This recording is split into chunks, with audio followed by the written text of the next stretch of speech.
Ariadne watching the sea after the departure of Theseus by Letitia Elizabeth Landon. Lonely, lonely on the shore, where the mighty waters roar, would that she could pass them all.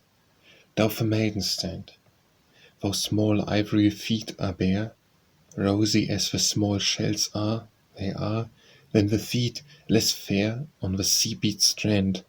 Wherefore doth the girl complain? Wind and wave will hear in vain. Dark is the raven's breast, wandering wild in its unrest, like a human thought in quest of a future hour. Do her raven tresses flow over neck and arm below, white as is the silent snow or the early flower? Calming the summer sun colors what it shines upon. Vainly does the west wind seek to recall upon her cheek how the red rose used to break in her native isle, breaking with a lovely flush. But her cheek has lost its blush and her lip its smile. Once how fair they used to spring for the young Athenian king. Desolate, how desolate, does the Grecian lady wait on the beach forlorn, who late in the palace dwelt. They will not, the coming waves, watch her pleasure like the slaves who before her knelt, and the least sign was command for her slight but royal hand. Lonely was the native bower, where she dwelt the guarded flower. In her other happier hour a love grew to pain. Mid these grey rocks may she roam, for the maiden hath no home, none will have again. Never more her eyes will meet, welcome from her native creed. Little did the princess fear, when a thousand swords were near, where no other was her peer, that an hour was nigh, when her hands would stretch in vain, helpless to the unpitying main, to the unpitying sky, earth below and heaven above, witness to the wrongs of love. On the wide and sounding surge, and the dark horizon's verge, does a vessel seem to urge fast her onward way, and the swelling canvas spread glitters in the early red of a coming day. 'Tis as if that vessel bore all the sunshine from the shore.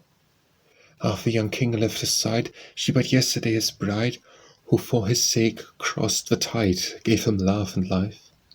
He hath left her far behind, to the varying wave and wind. But what is their strife? To the war within the heart which beholdeth him depart.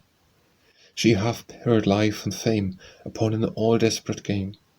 What availeth now her claim on the forts and fled? Not him only hath she lost, all the spirit treasured most has its lustre shed. Let the forts run across the main, if she could believe again. After hours may yet restore to the cheek the rose it wore, and, as it has smiled before, so the lip will smile. Let them be however bright, never will they wear the light of a native eye. Trusting, happy were they when, such they cannot be again. Strange the heart's emotions are, how from out of its despair will it summon strength to bear desperate wrong and woe.